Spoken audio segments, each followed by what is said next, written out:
140 बीघा बाग का कत्ल, अब अवैध दुकानों पर सजा किसान यूनियन का बोर्ड। एचआरडीए की चुप्पी पर उठे सवाल, क्या रसूखदारों के आगे नतमस्तक है हरिद्वार रुड़की विकास प्राधिकरण? रुड़की के भगवानपुर में आखिर क्या चल रहा है? क्या कानून की नाक के नीचे 140 बीघा जमीन का भूगोल बदला जा रहा है और प्रशासन गहरी नींद में सोया है? मामला तेलपुरा के बुग्गावाला मार्ग का है, जहां कभी हजारों फलदार पेड़ों की हरियाली हुआ करती थी, लेकिन आज वहां कंक्रीट का जाल बिछाया जा रहा है। सवाल यह है कि क्या प्रशासन की मिलीभगत से सब हो रहा है या फिर अधिकारी सफेद पोशों के दबाव में है? हजारों फलदार पेड़ों की बलि, अवैध प्लॉटिंग और रातों रात खड़ी कर दी गई दुकानें। भगवानपुर तहसील का तेलपुरा इलाका इन दिनों चर्चाओं में है।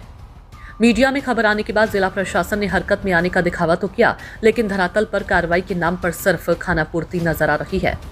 इस मामले में सबसे बड़ा मोड़ तब आया जब विवादित परिसर के भीतर बनी दुकानों पर अचानक भारतीय किसान यूनियन के प्रदेश कार्यालय का बोर्ड टंग गया, जो यूनियन किसानों के हित और प्रकृति की रक्षा की बात करती है। आखिर उसने उसी उजाड़े गए बाग की जमीन पर अपना ठिकाना क्यों बनाया? क्या ये यूनियन का संरक्षण है या प्रशासन को चुनौती? स्थानीय सूत्रों का कहना है कि साहब यहाँ दिन रात काम चल रहा है, बाग काट दिया गया, दुकानें खड़ी कर दी गई। प्रशासन कहता है कुछ नहीं हो रहा, लेकिन आप खुद देख लीजिए। कहो तो बात करूँ। बस ये बता दीजिए ये रेट क्या है इस ज़मीन में? अब तो प्लॉट तो बहुत सारे बिक गए होंगे इसमें। हाँ, इसमें तो बिके नहीं, पहले साइड में बिके ये प्लॉट। पहले साइड में बिक गए। बस बैठे ही था, नंबर दे दिया मैं। क्या रेट में, लगभग क्या रेट बेच रहे नहीं पता मुझे। ये नहीं मुझे पता, देखो मैं तो तुम्हें काम से मतलब रखता।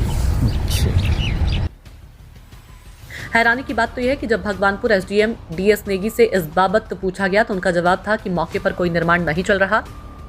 साहब के इस बयान ने सिस्टम की मंशा पर ही सवाल खड़े कर दिए हैं। अगर निर्माण नहीं हो रहा तो वो संदिग्ध इमारत कौन बना रहा है? अगर बाग नहीं कटा तो वह हजारों पेड़ कहां गायब हो गए? और सबसे बड़ा सवाल, एचआरडीए यानी हरिद्वार रुड़की विकास प्राधिकरण की धृतराष्ट्र जैसी चुप्पी आखिर क्या इशारा कर रही है? जो टीम मौके पे गई थी और रिसेंटली कल परसों भी टीम द्वारा हमारा दौरा किया गया था, तो मौके पे कोई निर्माण कार्य नहीं है। फिर भी आपके द्वारा तथ्य मेरे समय में लाया जा रहा है।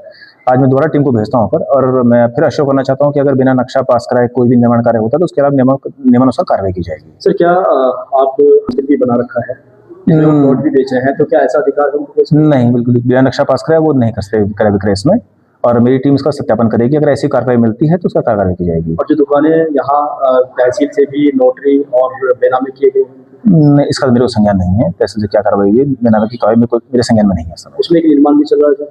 अगर है निर्माण तो उसे रुकवाया जाएगा और उसे कार्रवाई की जाएगी। सवाल कई हैं, लेकिन जवाब देने वाला कोई नहीं। क्या प्रशासन को भनक तक नहीं लगी जब हजारों पेड़ काटे गए? क्या किसान यूनियन उन लोगों के साथ खड़ी है जिन्होंने पर्यावरण को नुकसान पहुंचाया? और क्या एचआरडीए के उच्च अधिकारी इस मामले की फाइल को फिर से खोलेंगे, या फिर ये 140 बीघा जमीन इसी तरह लैंड माफिया के भेंट चढ़ जाएगी?